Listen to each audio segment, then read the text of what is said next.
Okay, so, one of my last longer videos that I did was about kind of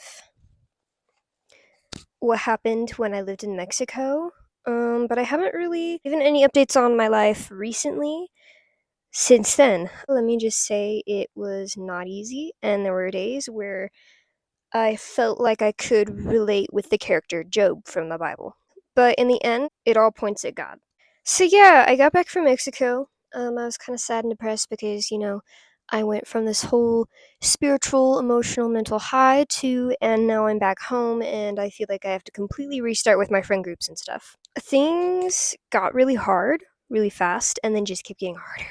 I got back from Mexico around August, September. Things were kind of chill for a little bit. I was kind of adjusting back to everyday life here. And then after that, my grandpa died. And so that was one of the hardest things that I could have ever gone through. And then around the same time, October, November, there was this guy that started working where I live. He was one of my coworkers. Technically, he was one of my bosses. And I'm not gonna go too big on details, but uh, let me just say he did some not quite so okay things to me and a lot of other women, all the way from October or November until just a couple months ago when they finally decided to fire him after however many HR reports there were. I gained a lot of trauma personally from that. Um, Also, at some point during this time, for like a month or two, I have a lot of issues with my back and my feet, and some of the issues with my feet kind of threw off the rest of my body and ended up making it so that my knee was always in pain, and I was just like limping around. I remember it was snowy outside too, so it was hard to walk. It got to a point at which all day, every day, I was fighting myself not to cry. Went to a physical therapist, got that fixed, but that was a struggle for a while. I was at this point in time also trying to make new friend groups again, and that was really hard. The people that I did make friends with were not good friends. They weren't people who were leading me to God. They were people who were more likely to encourage me into bad things, into sinful things. They just weren't good for my health overall. One of them was actually moving in with me in the room that I was in at the time, which was really hard because we were like pretty good friends, and then all of a sudden this little issue came up where someone made up a rumor about me toward them, and then they took that and really held on to that and weren't going to forgive me for that, even though I didn't even do any of that. They just kind of started giving me the silent treatment. They would not take care of themselves in any way or form, whether that be physically or like spiritually. They were not people who could support me as the body of Christ or as a friend group. And that was hard because they were like all that I had up here. So for a while, I kind of just tried to start pushing myself away from those people and focusing on me and the Lord. So around this time as well, my then boyfriend, now ex, broke up with me. We had been together for 3 years. He claimed to have a ring. He promised me so many things about marriage and this and that and the other, and it just all fell through. And we had been long distance most of the entire time. At first, it was devastating, and it threw me into such a panic because I had to think about my life and completely remap what I wanted to happen in the future. Actually, for a while, I didn't have any idea, and I had to kind of learn to just let it go, focus on God, lean into Him, and let Him control everything. However, I was over it after about like 2 weeks, and I realized that it was a toxic relationship. Again, he had lied to me a lot, he had just kind of used me a lot. I realized that he didn't want me for me. His mom used to yell at me all the time. She didn't like me. She tried to push me away and tried to get us to break up since day one. He didn't want to change any of his plans so that we could be together. He would promise, oh, okay, I'll change this if I confronted him about an issue, and then he just wouldn't. I was the only one initiating conversations over text or over call. Honestly, there's so many times where I was tempted to like let it go and to cut it off, and then I didn't because he was like emotionally manipulative. And anytime I would bring up, okay, maybe we shouldn't be together, he would just start bawling and crying and falling apart in front of me. And then I would just, okay, you know what? I'll give you a second chance. And I just did that so many times, and it was just awful. And so it turned out that him breaking up with me was like the best thing for me because I really just embraced that and went from absolutely devastated to absolutely thankful because it didn't even, I was completely blinded to the fact that I was in a relationship like that. And I was so thankful to God for taking me out of that. And I felt like, especially with that guy cut off, I could lean into God so much more. And that's just kind of how it turned out. And then it was actually really funny because, like, it turned out a week later, he posted on his feed him and this other girl that I had been suspicious of them to, and he had been cheating on me for what I would guess would be probably like a month. Honestly, I just built up this whole idea of this person in my head, and I was totally in love with that, but that was just not who he was. So once I realized that and accepted that and let God change me, I was over it so fast. I healed so fast. There's still traumas from a manipulative, toxic relationship like that that I have to deal with sometimes. But I mean, it just takes time and learning from different experiences with other people. On top of that, I had been looking for a car for like the last year or two, and nothing was popping up. Even my dad and I would be looking every night, every week, just a nice little usable, affordable car. And that was really hard because I just felt like, God, you've taken away my grandpa. You've taken away this relationship. There's this guy who's doing these things to us, and I can't walk and I can't find a car. I couldn't get into school at the time either. I haven't been trying recently, but I was trying to get into online community college, and for like a whole year, I couldn't get into it. I couldn't sign into it. I couldn't apply for it because of technical difficulties on both my end and the college's end. And then I kind of had to just let it all go and decide that, you know what, if nothing ever gets better, then that's okay. If I keep losing things, if I keep waiting for things and not getting the answers that I want, if things just keep getting harder and harder and harder, if my whole body falls apart, if more people die, if everything in life just goes completely berserk and never gets better until the day I die and go to heaven with God, then I'm okay with that because God is enough for me. So I really found a firm foundation in that. And then all of a sudden, at the beginning of 2025, these videos and prayers and sermons just kept popping up everywhere that were all, the general message was, in 2025, this year, God will bring breakthroughs in your life. And I was just sitting there like, God, what kind of breakthroughs are you giving me? And so I was just kind of like waiting for that because it popped up so many times that it was like, okay, this is definitely not coincidence. God is telling me something. So I was sitting there waiting for it and going, you know what, God? I heard you. You've said this. I'm sitting here waiting. And at first, the only breakthroughs I got were you're struggling, but you're learning from that and you're growing closer to God from that. And that was like the most valuable breakthrough that I could have gotten. But there, one more thing I had to have happen before things turned around. I got carbon monoxide poisoning, and could have and probably should have died. I had a friend who I had hung out with her that day, and there was this weird guy who was kind of like stalking us a little bit, and we got away from him. It was just kind of a chaotic. I don't even know what just happened there.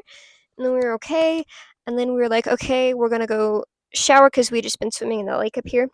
And we're like, okay, we're just gonna go shower and then go to the gym and then hang out.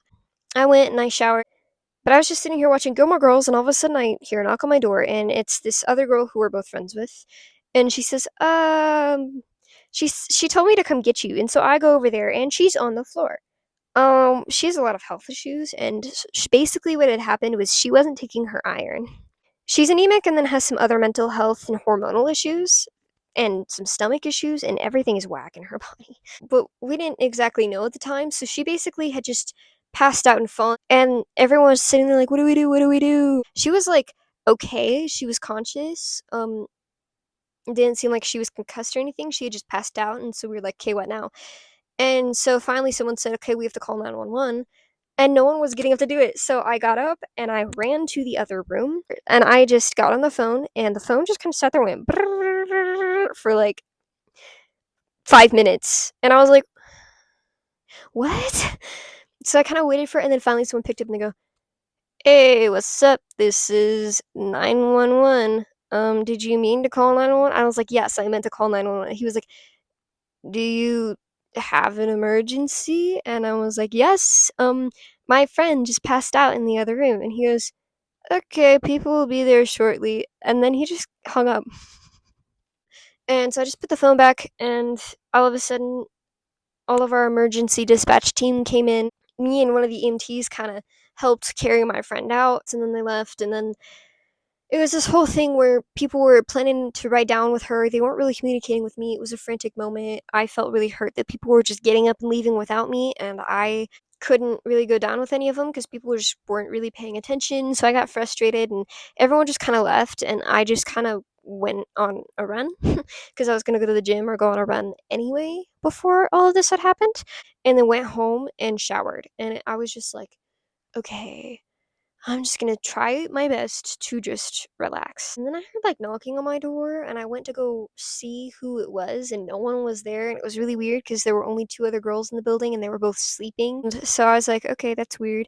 And then there was knocking on my door again, went to check, no one was there, came back, and I was like, okay, don't know what that was, but we're gonna praise the Lord because I bet that it's something that honestly needs to be rebuked at this point in time. And so I just started blasting some worship music. The knocking happened a couple more times, but it got fainter. It was definitely on my door though. The first knock was like pounding on my door. It was weird. And so I just kind of like continued showering, and I was just like praying and giving it all to God. I was actively trying to relax and let my anxiety levels lower. Then all of a sudden, I started getting a little bit dizzy, and my ears started to ring a little bit. And I thought, oh, it's probably just all my anxiety and this and that and the other. And it's probably just the weird tinnitus thing that happens sometimes in your ears where it just rings. It'll go away in a couple seconds. And then I was like, it's not going away. So I just started taking some breaths, and then it just got worse, and it just continued to get worse. And I was just kind of freaking out. And it suddenly there's this weird, like, stinky metallic smell that later on we found out was coming from the sewer because the sewer was having issues. It's coming from like a combination of the sewer and the heater system.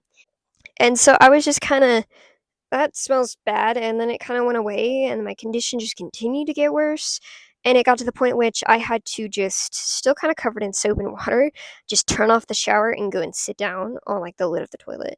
And I just like couldn't keep myself up, and so I just kind of like, it got to a point at which like I could breathe normally, but my heart rate went up. I got this huge migraine in my head.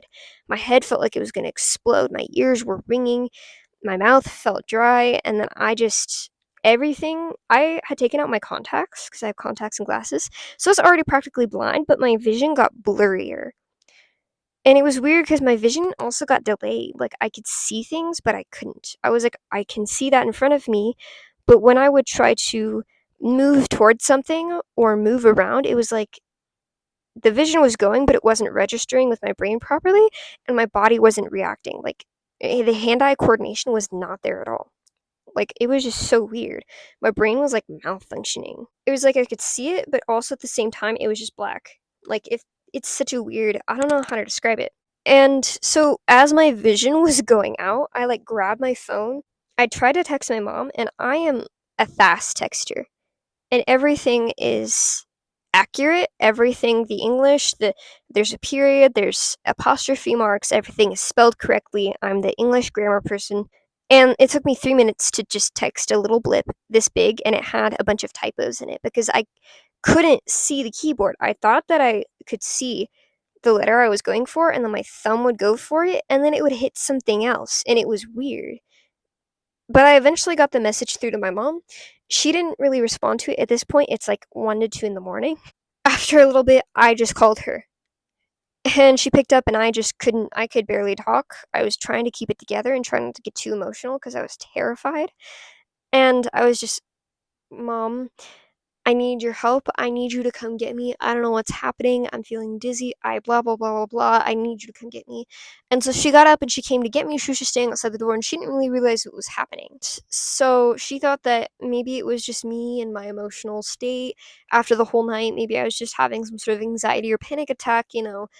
And so I just kind of was there, and it got to the point at which I could barely keep myself upright, even just sitting down.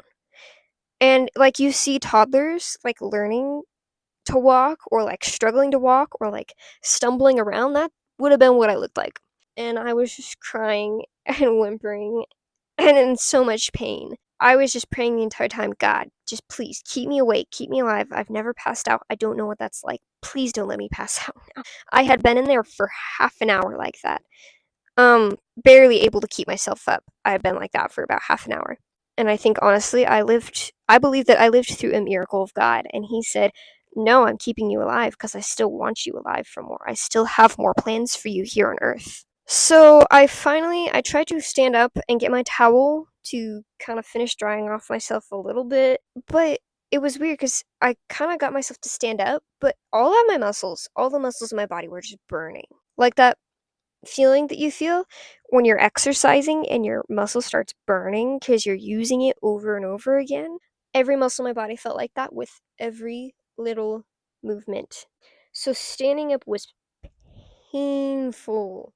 At that point, there were like sometimes there were little black spots in my sight. I still couldn't see. My vision was still like weirdly delayed and just not right. My and body weren't working together. So I kind of stood up, kind of half crouching over, trying to figure out how to balance. And I would kind of like take a step and almost fall, and take a step and almost fall. And I kind of just eventually, like, I can't. I was saying that out loud. I can't. I eventually just reached out my hand and walked forward until I found a wall. And I followed that wall, or at least I thought that I followed that wall. I don't know what actually happened, but as far as my brain was telling me, I followed the wall all the way around in a circle around that little bathroom 3 to 4 times in a row without being able to find my towel, which was hung up right there on the wall. So I finally just, Mom, I can't do it. I need you. And so she finally just came in and got me my towel and helped me. And apparently my ears were ringing so loud that I couldn't hear it, but upstairs, carbon monoxide alarms were going off, and you could hear it really loud from downstairs. I had no idea. My mom kind of helped me. She kind of put her arm around me and helped me walk up the stairs. At this time, somewhere else here where I live, a 911 call went through for some elderly man who had a heart attack, but those details weren't shared. My dad had a radio because of his job, and he kind of just heard that there was a 911 call. No other specifics, so he just rushed over to my place to find me and my mom. And so they kind of helped me into the car, helped me get home, and then after like an hour or two of just sitting there at my parents' house, my ears slowly rang less and less and less. My headache kind of dulled, my heart rate went down a little bit, and I was able to see again. And then we were like, okay, I think it was carbon monoxide, but then for some reason, our company decided to just sweep the building looking for it. They couldn't find anything. They replaced all the carbon monoxide alarms, and that was it. So then I ended up just going home that night because my parents were like, I feel like you should stay here. We'd be more comfortable with that. And I was like, I need to sleep in my own bed, especially after tonight. I'll be fine. I fell asleep around 5 in the morning. I woke up at 8 in the morning and I heard beeping outside my door. And I thought, whose alarm is going off? I'm so good. What? And it turns out my dad had placed a carbon monoxide alarm right outside my door. And it was going off. And so we kind of just opened the doors and like stood outside waiting for someone to come. They swept the building again, and then they figured out there was a carbon monoxide leak in with our heater, which is upstairs in the attic. So what was happening was basically the vent for the carbon monoxide was like pointed directly into the heater system. So whenever the heater turned on, it was pumping carbon monoxide throughout the building. What had happened was I was in the shower and I had the shower fan on, and that was on the ceiling. It kind of just, because carbon monoxide sinks, and so it kind of just went under the door into the room, sucked in by the fan, and I was basically just sitting in a carbon monoxide gas chamber for about 30 minutes. I basically just slept through that next day, and then had to wake up at 4 in the morning for a morning shift at my job the next day. I had called and asked, hey, can I skip this? Because I just, like, almost died and, like, and cannot function still. And they were like, no, we're really low on staff. We need you. So I showed up the next day saying, okay, you know what? I'll show up, but I cannot do everything that I can normally do. I was so dead tired. My body felt like one big noodle. My muscles were all just fried. So was my brain. My headache had kind of gone away, but my head just felt really foggy.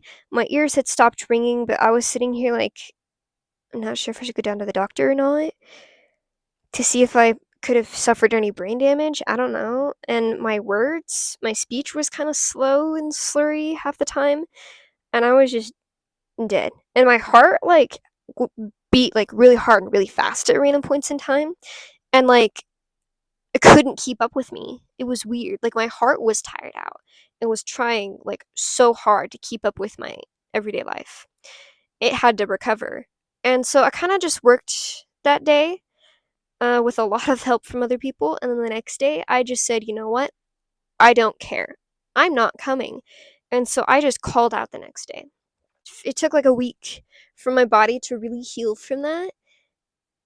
And then I was like, okay, and fine. My stomach was weird. It was kind of messed up for a while. I had felt like kind of really nauseous that night too.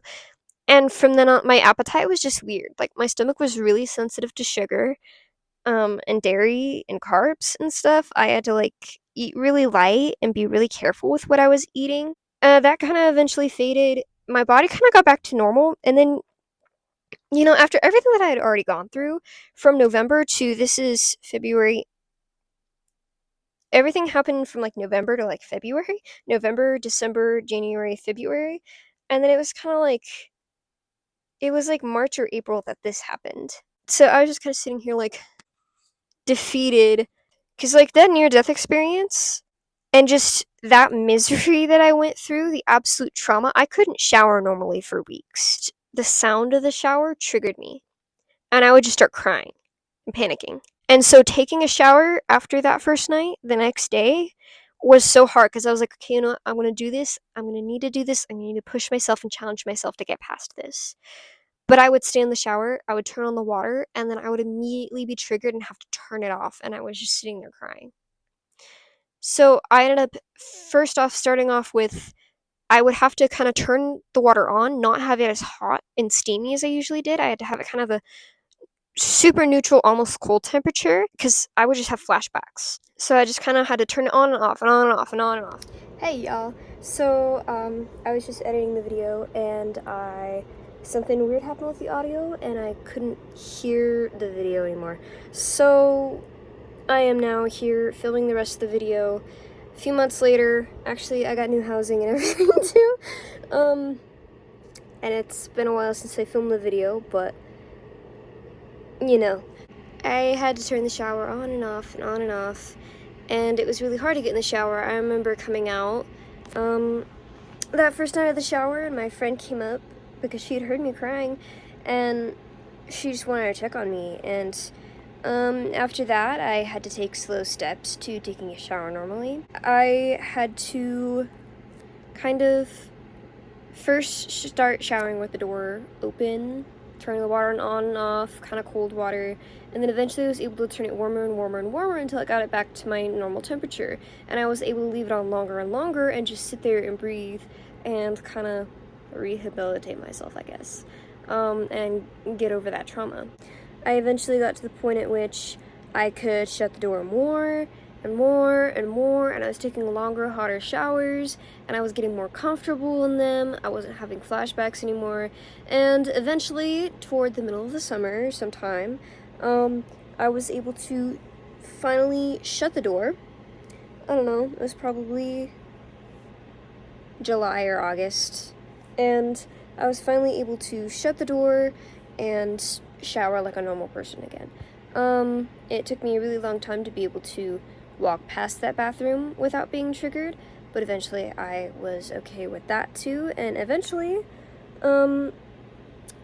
as things started getting cooler and fall came around, I was able to actually walk in the bathroom and do things in that bathroom because the mirror was more my height and it was just easier for me.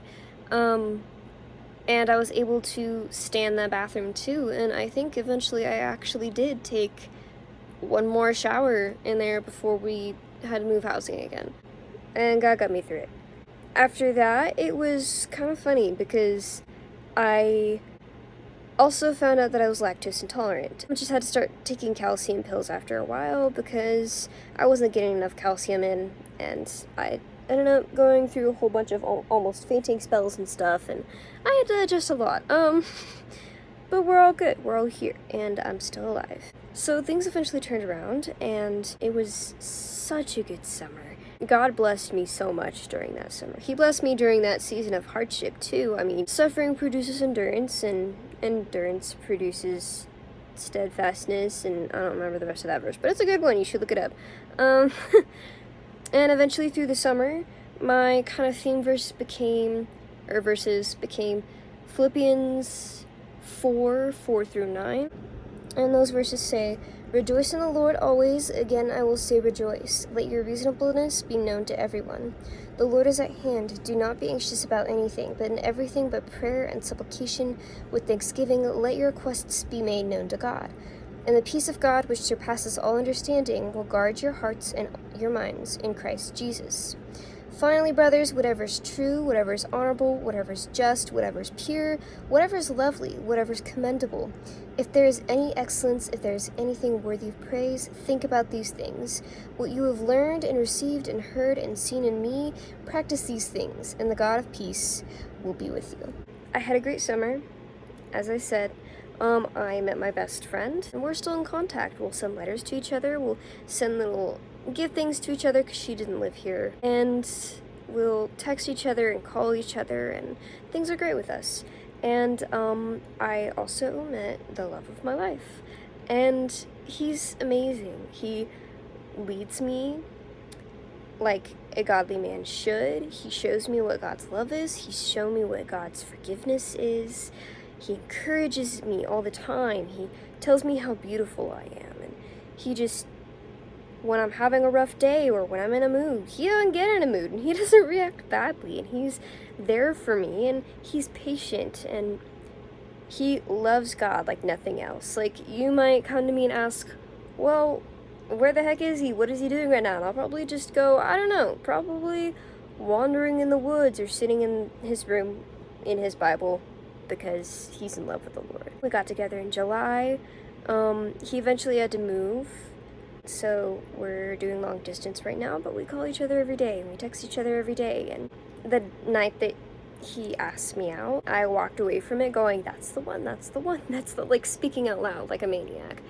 Walking home, I was just, he's the one, God, isn't he? There's no way that I'm not lucky. Ain't no way. No, that's the one. No, really. Which was really funny because we didn't even talk to each other until that day where he went, oh, yeah, I like you. And I was like, I like you too. And just went from there. He asked my dad for permission to date me, and we kept going. We clicked, and it has not ended. So it's been really hard with him gone, with my best friend also gone.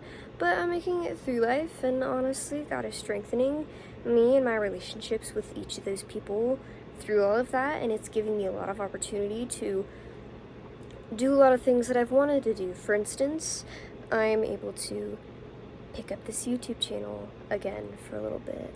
And right now I have a really slow season where I'm not working right now because it's the holiday season, so I have a lot of time on my hands, so I can read a bunch of books, maybe put out some book review videos. I can spend a lot more time in the Word with God, and I can maybe even write a book if I want to, because yes, I've tried to do that before, but I've never made it through, like, writing a whole book. So it's just, there's a lot of opportunity with this season, even though it's gotten a little bit hard again. But the blessings of the Lord never cease, and he is good. He's the point of it all. He's in control of everything, and in reality, just remember that no matter what you're going through, he's there for you. No matter what you're going through, he will use those things for good. And no matter what you're going through and what you want, he always has better plans for you than the ones that you have for yourself. I had so many things that I thought that I was going to do last year that now I have completely different perspectives on everything. So I'd encourage anyone who is going through anything hard or has any trauma or feels like they've lost a lot to just lean into the Lord with all that they have and just keep praying. There's a God out there who loves you. Just focus on God. So yeah, I'll be putting out more content if I can. Expect some videos coming up somewhat soon, even if they're just a few fun shorts or more things such as my testimony or things that I've been learning and God has been teaching me in life recently, or even if it's a book review. If you're new, welcome to my YouTube channel. If you made it to the end of the video, congratulations. I know I can be a talker sometimes, but feel free to watch more videos, and I will see you in the next video, I guess.